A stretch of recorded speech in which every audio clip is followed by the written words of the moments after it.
Good morning, good afternoon, good evening, whenever it is, wherever you are, welcome to the Good Values Podcast. In this episode, I'm going to be speaking to Ayisha Jay. I met her a week before this conversation that we had here, and I thought she was really nice, really pleasant to talk to, very friendly, and really good at explaining her motivations about her work. So I asked her to be on an episode of the podcast. She agreed, which I was overjoyed with. So here we are. This is the first guest of the Good Values Podcast. Let's take a look.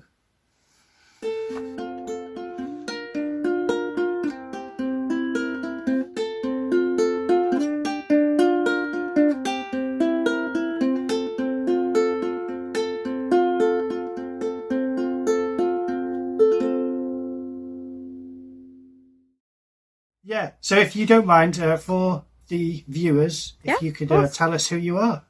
Hi, I'm Ayisha Jay. I'm an art student in Coleg Menai. That's based in Park Menai. I've only been in the college for a year, but I have done art from a child, but I never really wanted to do it until I decided halfway through August last year that I should do something with my life. That's interesting. Yeah. Oh, okay.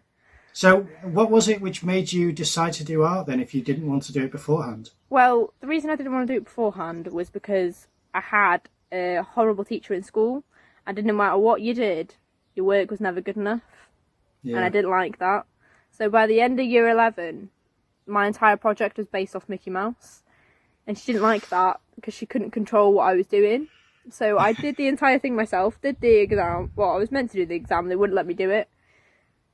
Because it was the very, very beginning of COVID, and because I had a cold, they sent me home. So it's like 2020 in March. Yeah. So I couldn't do it, and I was fuming. So I never did my exam. I have all the work, everything. Never did it. And I think I did travel and tourism when I left school. Hated that. I don't know how I ended up there, but I ended up there. And then I finished the travel and tourism course. It was like I did 1 year. It was meant to be 2 years. And my social worker was like, oh, why didn't you do art? I was like, oh, I don't want to. So I was going to do Open University, and then halfway through August I was like, oh, we'll just sign up for it and see what happens. And then I'm here. Excellent. So that's, you're not the first person who I've heard be put off by art from a teacher. So they're really bad for having a big effect on the direction of your life, really. Yeah. So it's nice to see that you've course corrected really yourself and just decided to go for it, because you seem very artistic, and your work that I've seen is beautiful, and it speaks volumes for your ability to create work. I wanted to ask you about the Mad Hatter's Tea Party. That was more of a theme which I saw you exhibit. Yeah, so can you talk a little bit about your work? Because I'll show images as you're discussing it, really. Originally, I was really stuck because everyone was like, oh, I know what I want to do. And I was stuck thinking, I have absolutely no idea where I'm going or what I'm doing or how I'm going to do this. Because everyone knew what they were like. They did either a fine art, photography. I had no idea. I didn't know what I did. Right. I was like, I just do it. And so we went on some trips, and then I saw some sculptures, and it scared the hell out of me because I was like, I like this. And I didn't want to admit that I liked a certain art because I was like, oh my God, I know what I'm going to do. So I started looking at the most randomest subjects. I just picked nature. Like, I just thought of 20 different things, and then I looked further into it, and I picked Wonderland as one of them. I don't quite know where that came from, but I think somewhere in the work before that I started drawing mushrooms, and I knew Alice in Wonderland had a mushroom forest, so quite a lot of my work started interpreting mushrooms. I was like, oh, we'll do Wonderland. I had no intentions of going down that road because my first idea was emotions, and I wanted to make like a wire head with it open, and like the head was clouds and like, things were coming out the head to resemble how I see things. Yeah. But I made like a little clay body as an experiment, and then I just made a hat out of nowhere because I got bored. I was like, I can't be bothered doing this. I'm going to make a hat. And then once I made the hat, I kind of got a little bit obsessed with it and started doing like a mini photo shoot with my friends, having a laugh, even though it was meant to be doing work, but college never seemed to bother about that. And after I went through the photos, I realised my theme was the Wonderland. It just made sense on how it was complete madness, And then I found like teacups, and I started looking further into it and like doing studies of everything, looking at the cartoon, not the live action. As much as I like the live action, mine was more based off the original. So it wasn't really based off Alice. It was more based off the Mad Hatter. Because I came up with the book, as I told you before. I love that book more than anything. And I kind of saw it as like the Mad Hatter had pulled his nuts. So I thought, oh, he's just drugging everyone. He's like, he runs it. He runs it. Because I don't think I know anybody who has a tea party just because, why not?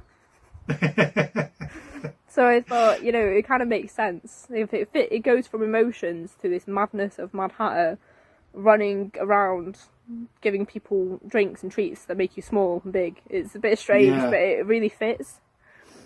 So it's kind of a crossover of sort of living freely and going with the flow of things, and also that kind of wacky experimentation that can kind of introduce itself. I mean, the thing which I've written down after Mad Hatter's Tea Party is mushrooms, because I saw on your Instagram account a row of mushrooms, and I thought it's a nice aesthetic. I've drawn mushrooms before because they're a beautiful looking you know, fungi. So funny enough, actually, I've always like drawn mushrooms, and people are like, why are you drawing mushrooms? I don't know, because I want to draw mushrooms. And they're like proper cartoony mushrooms, and I like the realistic, detailed drawings, but I can't do that. Me too. No? I do cartoon style, which I only realised in that project, because I tried to draw the white rabbit, and I had like a cartoony rabbit, and I hated it. I was like, this is not how I want it to be. And then, funny enough, even though I looked into mushrooms and the Alice in Wonderland, I decided not to put that part as a project, because it had been so much in my past work that I thought it'd be better just, like, not there. I felt like it would, over the year, it kind of was building up to this point. So I thought mushrooms, and if I put mushrooms in that little box, I don't think it would have made sense. It wouldn't have fit. It wouldn't have, it just would have looked a bit odd. So I watched a documentary on Netflix called Fantastic Fungi, which actually has inspired me for my next project in September. Oh, brilliant. Yeah, so see where that goes.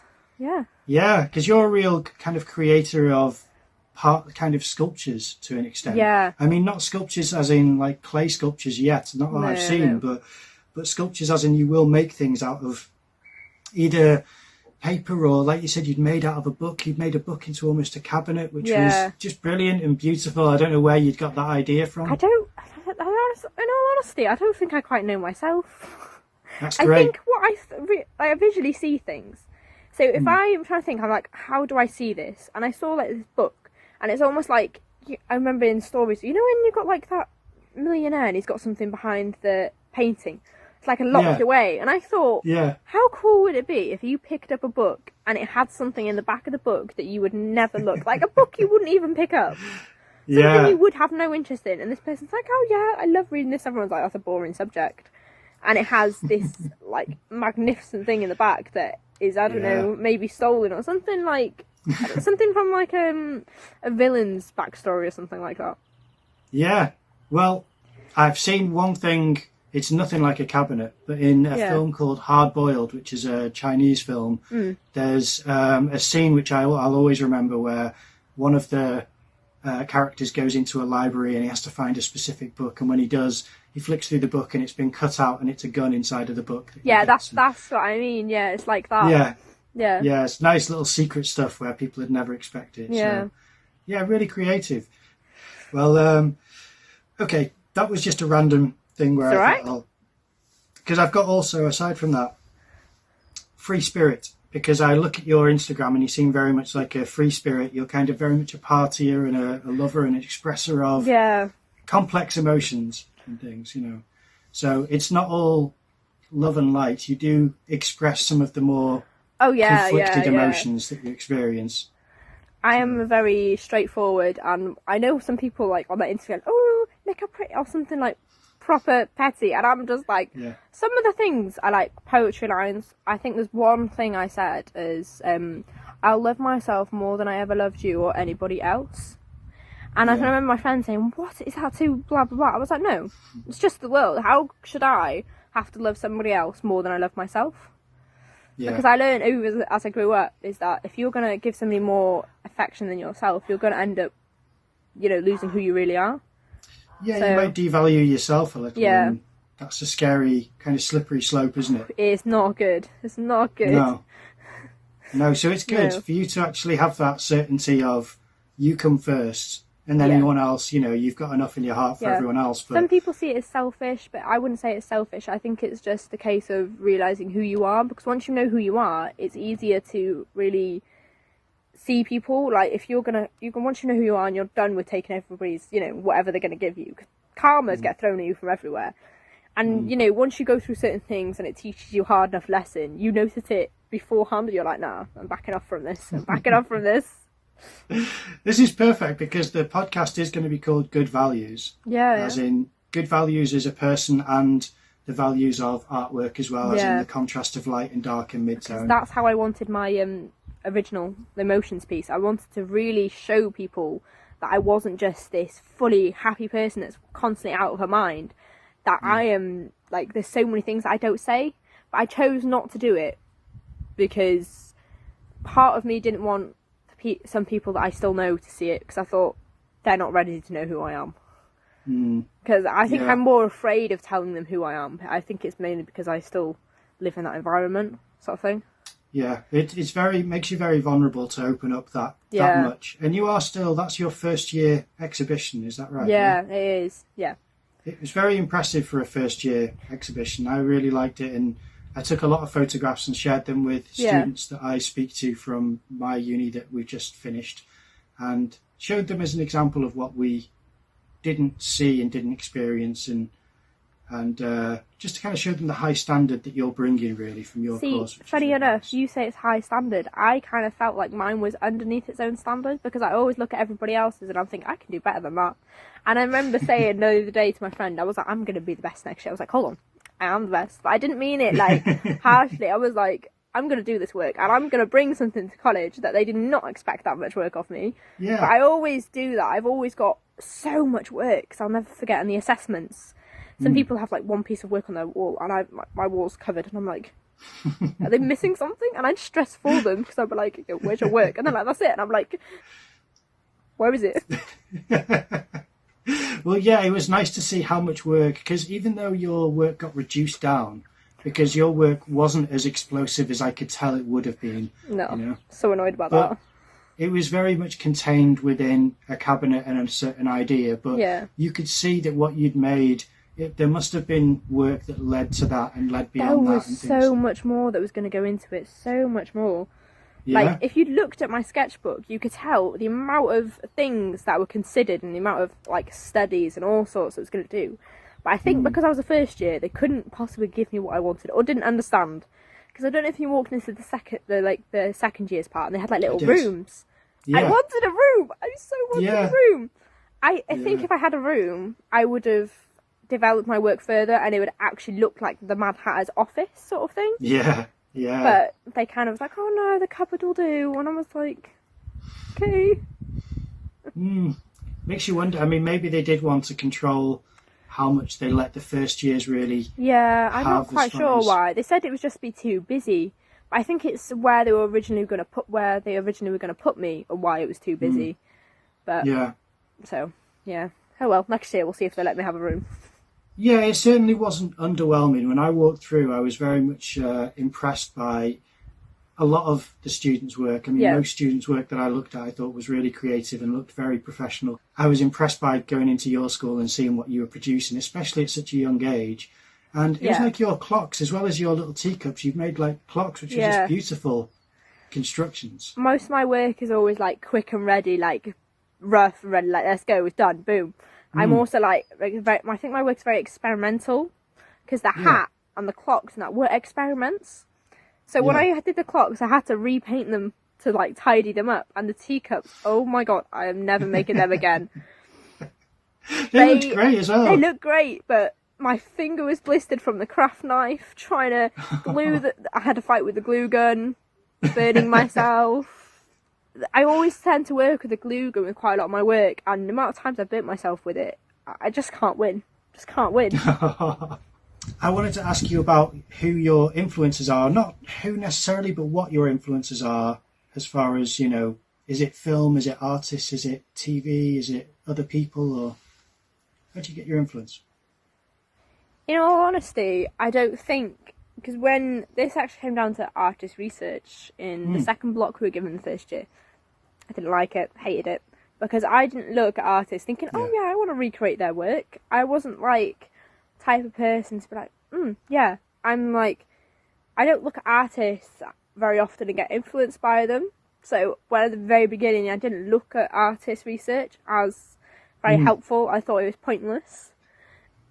Until I got further into the year, and then I started to realise it really does influence you. And I think my inspiration and that, it's just, I'm not quite sure in all honesty. I think it just depends on what I'm doing. I think if I know briefly what my idea is, I'll look for something similar and go from there. But I remember in the exposition, there was somebody who did these little stick men. I'm not sure if you saw those. And they were adorable. Fucking, I was like, I want them. I want them. So I tried to make one last night. It looks like a horrible ghost. It looks horrific. It is horrible. And my mate was like, I want it. I was like, no, you're not having it. So he made his own one. Oh, and that's now brilliant. I want his. It's like a chain of different people making a derivative of the first work. That's great. They're really so cute. I was like, who thought you could make stickmen into real life? And they were like dead cute. And I think it depends. If I really, really like something, I suppose it really inspires me. Nature, I've always thought like really beautiful, but it doesn't inspire me very often. Like I don't look at a flower and think, oh, I could draw that, because I'm not a drawer. I want to make things. So I came across a couple of people on social media. Somebody did like cups, ceramic cups, like mugs, and had like Halloween ones, like handmade stuff, and I thought that is really interesting. So I'm gonna put that into my sketchbook, because I found it like intriguing how she made these cups, and when they were done, they would look so beautiful. I was like, I could totally want one of those cups. Mainly the Halloween ones. I think that's what caught my attention. And then there's somebody else I came across. She was a ceramics person as well, and she made like teacup sets, but based off nature. And there's one with a mushroom. Wow. There's a mushroom set, and it's really unusual the way she's made it. Like it just is the way the cups look that you wouldn't think they were a teacup set, but they're really interesting. I remember in the very, very beginning of the year, told us to look at some sketchbooks, and I remember emailing some artists, messaging them, and they were like, oh, we don't have sketchbooks, sorry. And it was like, oh my god. Yeah. So I went to my dad and asked him for the tattoo portfolios. Excellent. And I took that, and I did some work from that. So I think it's really based off what I'm thinking of doing, or if I come across it. It depends really in the moment. Yeah. So, people always find that one artist inspiring. It's like, I need it in the moment. Yeah. Well, what I found out of my 3-year course that I just finished, inspiration becomes, you don't need to look anything like their work. It's just if they make you want to create. So one of my inspirations is Vincent van Gogh. Even though my work is nothing like his work, couldn't be further away, because I do really clean ink drawings, and he does really messy paintings, not messy in a bad way, but he does it really unorthodox, layered. But I love that, that really makes me want to do what I do, even though it's nothing like it. Or say Stanley Kubrick or something like that, and I'll make something like this for uni, even though it's nothing like a Stanley Kubrick film. It's kind of trying to do blocks of light and stuff, and inspiration can be quite a random thing and influences. Yeah. And it doesn't need to be a direct influence. So. Yeah. Funny enough, I remember the first year they told us, go around, draw a map of the place. Yeah. I was like, why are we doing this? This is pointless. But we did it anyway. Yeah. And then I came across this square on the floor that somebody spray painted. Like, they must have been spray painted a piece of paper or something. It was really colourful. And I'll never forget that, because I started doing this, like, really colourful square. Oh, and I had, like I drew it as if it was like the paint was dripping off, and then I tried it with watercolours. I'm not sure. I know you wouldn't have seen it because it wasn't in my. I did a poetry piece based off it, and I photocopied it because it was from the first, like in the very beginning of the year. But I couldn't recreate it the way I did it. Yeah. So I photocopied it and wrote the poem over it, and it was. What I did was I drew the square and I put the watercolours as if they were like dripping down, like it almost looked like coral. coming from the nice. square. Yeah. But when I blended it a little bit with the water, it kind of leaked into the square. Oh, wow. So then it sort of looked like this like mirror. So you know, like for Alice, the Looking Glass. Yeah. It kind of reminded me a little bit of that. Oh, brilliant. That's amazing. So it's really strange how I just saw this colourful square and that was it. Yeah. Most of my project was based off colourful squares. Worthless Reflection, written on the 1st of the 4th, 2022. Watch me beg for you, beg for your attention, beg for your approval. I'll rip myself apart to be perfect for you. I'll starve, I'll rip my hair out, I'll change everything. And I fucking hate myself. I get bored of looking at the same girl that stands in the mirror with tears in her eyes. You know my name, not my thoughts. You know my body, not my heart. By Ayisha Jay. Desire for the Devil, written on the 1st of the 4th, 2022. They say tears of an angel, I say differently. I'm an angel sent from hell, I'll ruin your life. I thrive off your attention, and I'll stab you in the back. Watch me cry to you, then laugh in your face. 1 minute you're everything, the next you're nothing. You'll obsess over me, your head filling with desire. All the while, I'm using you as an escape. You'll love to hear my voice, but you'll never listen to my words. By Ayisha Jay. Drowning Thoughts, written on the 1st of the 4th, 2022. There is so much going through my head, so f***ing much, yet I never say a word. I just want to scream into a mirror, scream at someone, scream at the top of my lungs. I want to let it go. I need to escape. I need to breathe. I'm one step away from disaster on every decision I make. I know it'll kill me, yet I still do it. If I told you everything, would the guilt die? By Ayisha Jay. I never forget when I was doing some work for Yuan and we'd done portraits of charcoal. Yeah. Hated drawing, hated it. And then he said, oh, you could do whatever you want now as long as it interprets something has something to do with you. Everyone was doing some sort of portrait. I did loads of colourful squares with little things to do with me in the colourful square. Excellent. That's really good. And most of the paper was like white and he was like, do something with background, do something with the background. I ignored him and he hated it. I was like, no, I'm doing colourful squares. Yeah. I couldn't do something with the background. I couldn't like spend that much longer going in between the little lines to paint. Yeah. Again, because I'd just wreck it. So I just left it white. I think a bit of rebellion's healthy. I think for you to know Yeah, I do that quite a bit. Yeah, especially with tutors, motivates you. I think is a good, healthy thing to do. Yeah. Yeah.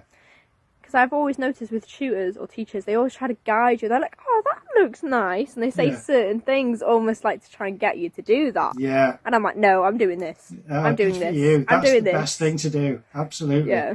That's really good. A lot of people are like, oh, they're making me do this. I'm like, I'm doing what I want. They can't stop me. So I'm going to come to the question, which I think that you might not have an answer for, but let's see what you do with it anyway. What can you imagine is your future in art? See, I have absolutely no clue, because when I think of art, I think, oh, not many people have a career in art because, like, it's the type of art I do. But then I've seen, like, you know, when you go in the Range or Dunelm, and they've got, like, that proper, like, sculpture art for, like, the bathroom or something. I'm thinking that's pretty, but it's not my style. So in all honesty, I have absolutely no clue. But I could, if I wanted it as a career or a business, I could make things and sell them, like that book for example. Yeah. Because somebody would say, oh, you could change it. I can't remember who said it. Was it you or was it somebody else? I don't know. Somebody mentioned to me that I could make different versions of that book based off movies or whatever. And I could sell them. And I was thinking that would work really well, but they'd have to have it as an ornament. That wasn't me. That's a good suggestion. Yeah, that's a really good suggestion. It wasn't me. So if I wanted to do that, if I eventually got to the point in my life where I was like, I'll make some money for myself, I can do that. Absolutely. But right now, I don't entirely know where it's heading. I thought I'm just going with the flow. So after next year, I'll probably go to university or something, but I don't quite know. See where I end up. Okay, so I suppose the next question I'd like to ask is, what is the most beautiful thing you've seen today? I'd say the rose over there. That's the only thing I can think of, because I haven't really seen anything that's really made me think, oh, that's beautiful. Yeah. Unless you can consider my bedroom floor, because I was trying to tidy it, but that's about it. I must admit, I'm one of those weird people who thinks that there's beauty in everything. Yeah, there is almost beauty in everything. everything. There's kind of, I suppose there is the dark crevices of things where it's harder to find beauty, but but in almost, as in a dirty bedroom floor is beautiful to me because that's naturally become that way. You've not staged it. Naturally. That is kind of there is artists who do that. Yeah. I think it's probably beautiful for everyone else because they're like, oh my god, is that Aisha's bedroom floor? But like, yeah. I don't know how it ended up there, but it's still alive somehow. But it's still purple. Well, it's like if I were to do a painting of it, I think people would look at that and go, that's amazing. Especially if I'd done it from more of a, like a bird's eye view or something, Yeah, because my room's so messy, you'd have so much to look at. Exactly. There's going to be all different types of textures and objects, and it's going to be a composition of itself. I feel like depending on what you're looking at and what you're trying to recreate depends on who the artist is, because say if they're a simple artist, they could do it very simply, and people who like that, it's beautiful. Yeah. If you like complication and things to look at, and like, I don't know, Where's Waldo? Yeah. I don't know. Where's Waldo like that? Here, I think. Yeah, I don't know what his name is, but you have to look, and I love those books as a kid because you'd see so many different things. Yeah, it's like they were so interesting. I suppose for somebody who just likes to see it as it is, that's their beauty. But if you like complication and seeing the little things and everything else in between that, then that'll be your beauty. Yeah, I am one of those people who thinks that there is beauty in everything. So when I'm stuck in traffic, I'll quite happily just look out the window and think, I wonder what that colour is, and like, how would I paint that? And what's the, you always I like notice people things. Watching as well. I always find people watching. I'm always there watching people, and everyone has you always think, they have such a different life, and it's so interesting. Yeah. And there is beauty in everything, but I suppose depending on what I want from it, depends on how I really view it. So, I like clouds. They're interesting. They are. I can't. And people will see things in clouds. I'm looking at them like, I can't see it. I can't see it. I can't see it. I just see fluffy things. Can you see things in your imagination? So if I were to say picture an apple, can you actually visualise an apple? Yeah, my imagination is the most vivid thing in my life. Is it? I could, even if I couldn't see anything, that'd probably be my strongest thing. Wow. Because that's how I see my art. Like with the room, I had to think how do I see this working out? And then I drew a little sketch, like the simplest sketch. I had the little cupboard. So what I did was I stepped away from the thing and I tried to envision it in this little box I had. Even though it may not have been there, I did my best to think about where I was and how I'd see it. Yeah. And my friends have always been like, if they, people go out getting drunk and that, if I tried hard enough, I could probably make myself feel intoxicated, even though I'd be completely sober. That's so true. I think my imagination is probably the most powerful thing on me. Yeah, I believe that. I mean, I discovered in, I think it was last year, it could have been this year actually, I'm not sure, but I did a podcast episode about aphantasia. I don't know if you've heard of aphantasia, but it's a condition where you can't picture things in your imagination. And I didn't realise I had it until we discussed it, and then I thought, wait a minute, I can't picture an apple. If we say an apple, I'll just say, yeah, it's green, yeah, it's got speckles on it. I'll be... How could you do that? Do you know, like, how... Because my example was, if I were to say to you, oh, the other day I went to the hospital and it was one where the reception's downstairs, so I walked past the reception into a lift, and you're following what I'm saying without seeing what I'm talking about. So you can kind of follow that. That's what I do. I kind of do it as far as the concept as opposed to the visualization. Wow. And I draw from imagination. Like I'm better at drawing without a reference than I am with a reference. Very strange. So I only just discovered that this year, I think it was. Wow. Aphantasia. So that's why I asked. I could never. I don't even know if I don't know if I'd be able to get on with my life with that, because my imagination has been so much of me as a child. Like, I play on my own everywhere. I'd be talking to myself. I'd have the little teddy. Oh. It's strange. Do that. It's a spectrum. It's some people see a flashing image. So if they try to imagine something, it'll flash up and then it'll disappear. Some people it's fuzzy, like it's out of focus, and some people it's just nothing, which is what I've got. Where there's just, I close my eyes, there's nothing there. There's no image at all. It's just looking at the inside of my eyelids, So Wow. weird. I've never heard that. That's so interesting. Aphantasia, yeah, it's a strange phenomenon. I suppose That's it really why I shows asked. you how everyone sees the world as well. Yeah, Yeah. it's strange. But it's strange how I didn't realise I had it until we did that episode. And I started to do research and think, wow, do I have this condition? So anyway, that's a strange thing, which is why I thought I'll ask you if you can actually picture things in your imagination. Yeah. Wow. Strange. Then the other question that I'd like to ask, and this is that what's the most beautiful thing you've seen today, is a question which I've asked to so many professionals that people in the live chat on professionals' videos when they stream will recognise me and will recognise that question. If somebody else asks it, people will say, that's Simon's question, because I always ask, what's the most beautiful thing you've seen today? Yeah. To the point where they think I'm trolling, you know. But I do think that's a great question to ask yourself. The other one is, what do you like and what don't you like about the work that you're doing at the moment? Right. It's challenging. I've got to have a look at this now. Yeah. I've got very little in it. Yeah. I've only got that much so far, but for a project that's not due until September, I think I've said quite a lot. Yeah. I think what I don't like is that my sketchbook's very plain at the moment. That I still need to do some work, but that's because my printer doesn't work. What I like is, though, that I'm going somewhere with it. I don't entirely know where. I have a brief idea. I've got, like, examples that I can go from, like, artists, like, picture references that I'm going to try and recreate in my own way. I suppose it's, like, I know I'm definitely going to do it something based off mushrooms. That's definitely the thing. Yeah. The mushrooms are coming somewhere from it. Yeah. But I think what I like most about it is that it's a summer project. And that I have the entire summer, like an extremely long period to do this. And I'm really excited to see where it actually goes. Because it could start off here but end up somewhere completely else. Because our theme is a journey. Yeah. But I think quite a lot of us didn't understand that, because I had to read the paper about 4 times to understand. So if it's wrong, it's wrong. I can't do anything about that. Not my problem. But what I think I don't like is that I'm not in college. I don't like doing my work at home.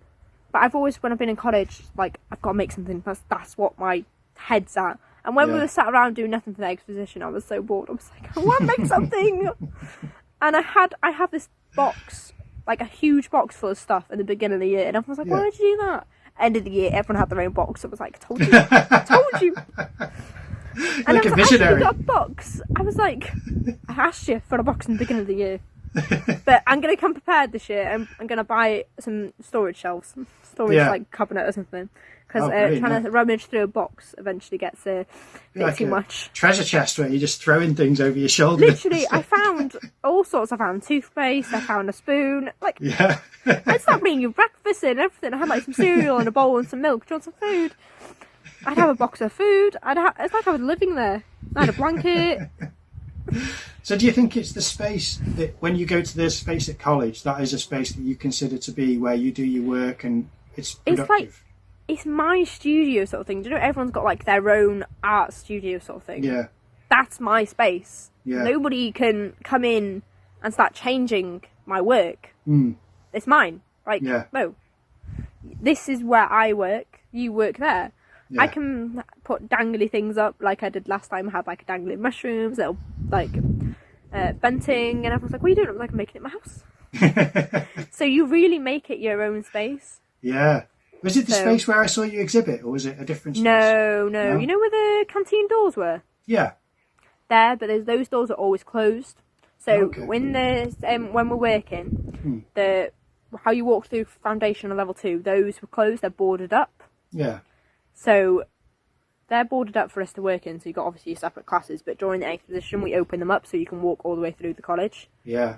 And we're not allowed in the BA honours course because, you know, that's the thing. We're not allowed. I don't know if we're not allowed on the foundation, but I haven't really walked in there. But yeah. So yeah. Okay, that's interesting. So where I've seen you exhibit is basically further into that room than where your studio space is. What the tutors do is we have to have all our work done by, say, the date on a Monday, and then they're going to see what we have. Even if it's not fully finished, they need to know what we have, and they have to figure out where to put it, because some things might look okay next to something else, or may look slightly odd next to something else. If you had to like, I don't know, textiles, fine art, graphics. I don't know how that would work, but if you don't notice, there's quite a few graphics with each other, and you had quite a few of the 3D pieces in one area, sort of thing. So they have to choose where things go and how best it is to fit there. Yeah, that's curation, I suppose, isn't it? Where you curate an exhibition to complement each other. I mean, do you have do you consider your work to have a colour palette? The colours that you prefer, do you always use purple, or do you always use, is there anything where you... No? I've never heard of that one before, but thinking about it, quite a few people do. I know, I can understand how somebody would, but I don't. I think it depends what I'm doing. Yeah. Like, in year 11, my colour palette was monochrome, so black and white. Yeah. It was strictly that, because that was my theme. Yeah. And I think it depends on what I'm doing. So if I was doing Mickey Mouse, I'd obviously stick to black, white, yellow, red, because I've done that quite a few. It depends on what I'm doing, I guess. Like, I know with the clocks, I didn't pick certain colours. Like, I had to pick a specific colour I could paint over enough time so the cardboard would hide. So like black, that black I didn't like because it was the college black. It dries shiny, it's not nice. And then when I've painting over the wood, like the drink me labels, I've did like a brown watercolour, painted over it to give it like a slightly darker tinge, like it's been like, I don't know, like it's the brown was like really white brown, like really bright, and it was too bright for me, so I painted it like with watercolour to darken it. The drink me bottles didn't really have a colour as long as they were in your face sort of thing, as well as the like jelly beans and that. Yeah, that's true. So I suppose it depends on what I'm doing and how I view it and how I want it to be. So you did a good job of grouping it, because we discussed that at the time, is that you grouped it together to complement each other. Like, I had to look at different things, and some of them just didn't work, like, at all. Like, if I put, like, the orange with the beans, they just didn't work. So that's why I put the black with the coffee beans and that, because it made the little white nuts stand out. And then the colourful jelly beans and Skittles, I think it was, I'm not sure, I put with the blue, because the blue looks slightly black, but when she looked at the jelly beans, it kind of made the, like, tinge of the blue come out of the bottle. Well, I've got a theory of why that's worked, and it's colour theory, which is, if you look on a colour wheel at which colours complement each other, with blue, it's either got to be yellow or orange, and you've got those colours in the jelly beans quite highly represented. So it was, plus if you've got something which is light, you want the other opposite colour to be quite dark. And you had quite a dark blue, and you had quite light yellows and orange. So that's why I think it worked. But the fact that you figured that out through intuition was really nice to see, because you're not... It was just sitting there and looking at it thinking, that doesn't work, but that does. And I was thinking, why does that work, though? Like, having to, like, properly think about it. And that's the problem, because people look at it and like, oh, that's simple. It's like, it's not simple. You have to think about so much and how you're going to make them. I mean, your hair has got colour theory in it, because you've got red and green, and they're the opposite ends of the... Well, it's meant to be pink and green, but it's pink, but I'd say that pink is a kind of shade of red. What I'm saying is that, as far as on the colour wheel, pink being part of red and green being on the other side, they're complementary, but they also vibrate.